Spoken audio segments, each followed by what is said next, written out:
Before you watch the video, don't forget to hit like, subscribe, and also feel free to comment. This is just a short video on the intense relationship between Henry VIII and Anne Boleyn. I just thought I'd do it as I've not done much work on the Tudors, either in writing or in video form. And I've just been thinking a little bit recently about Henry VIII's character. And as you might know if you've watched any of my videos, I am quite interested in the character of people and how they're motivated and their personality. And with Henry, what I've realised just looking at some of the extracts from the letters that he wrote to Anne Boleyn that still survive, that he's a man of intense emotion and very passionate. So we all know the saying, divorce, beheaded, died, divorce, beheaded, survived. And the story of Henry VIII is obviously famous throughout the world. But he was a more complicated fellow than just an overbearing brute of a king, which is quite tempting just to sum him up as, because after all there were 72,000 executions in his reign, which would speak of a tyrant, and Henry VIII, by the end of his reign, certainly was a tyrant. But before he reached the last decade of his reign, which really descended into chaos, there were different sides to Henry, and I think Anne Boleyn, possibly more than anyone else, really exposed that, and we certainly see that in some of Henry's correspondences to Anne. So here I'm just going to delve into Henry VIII's more romantic side and explore these intense emotions when it came to Anne Boleyn.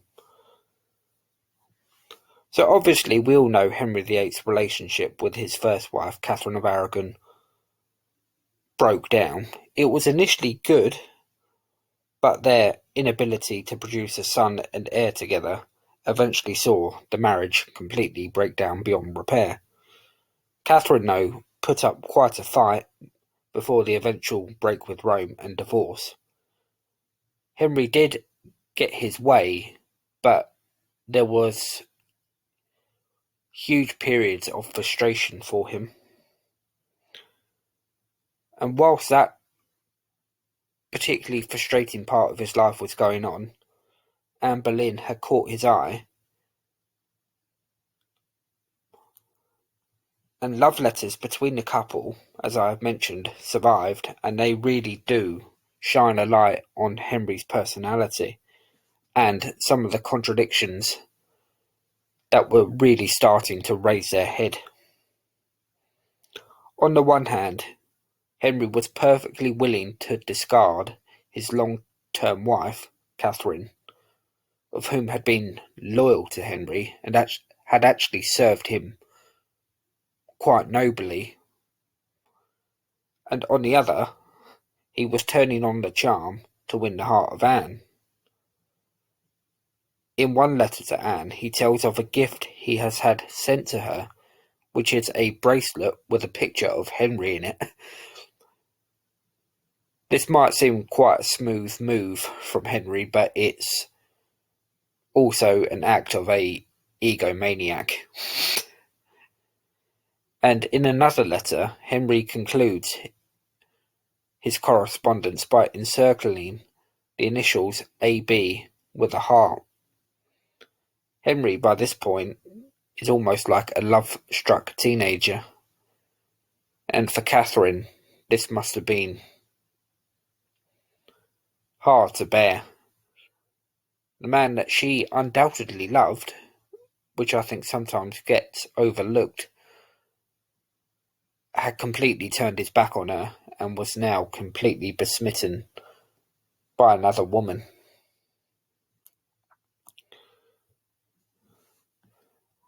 But it wasn't all going Henry's way.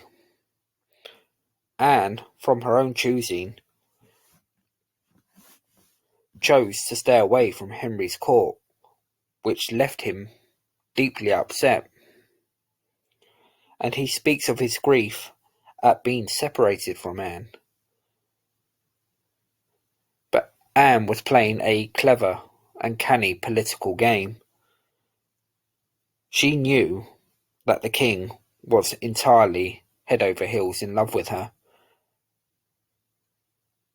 and she did not simply want to be regarded as Henry's mistress. Henry starts a number of his letters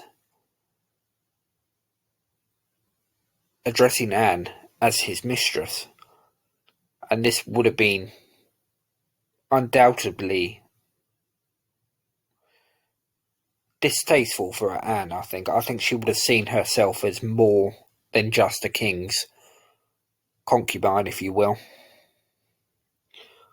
She wanted to be Queen of England, and whilst the divorce with Catherine was not finalised, Anne was more than happy to bide her time and almost to leave Henry dangling on her hook a little bit.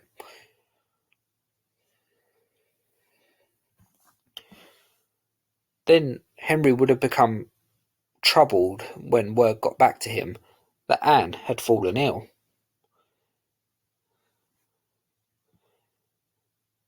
This does distress the king a great deal, and he tells Anne that he esteems her health as much as he does his own. And at the end of that particular correspondence, he once again encircles AB with a heart, which had been absent from some of his previous correspondences, which indicates that there was some pent-up frustration with Henry, and that perhaps there were times when he was not altogether happy with her.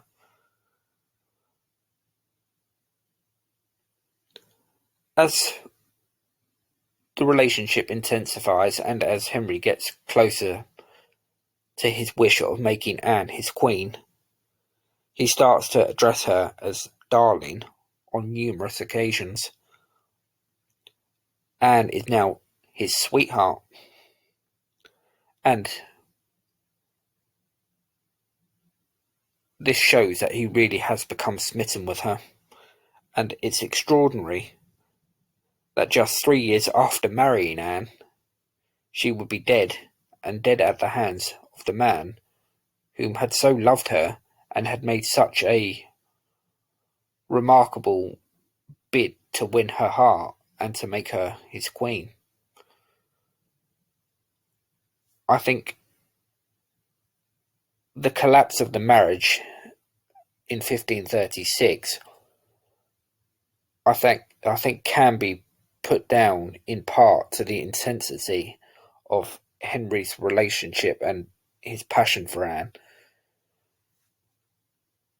Even right up until the end of Anne's life, he still showed her some affection, and even her death with the famous story of the French swordsman giving her a quick death shows you that Henry still does love her to some extent.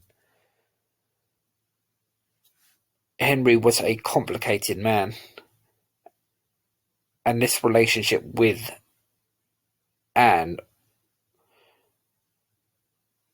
through its sheer intensity in the early years, seems almost like it was doomed to fail. And ultimately, it did.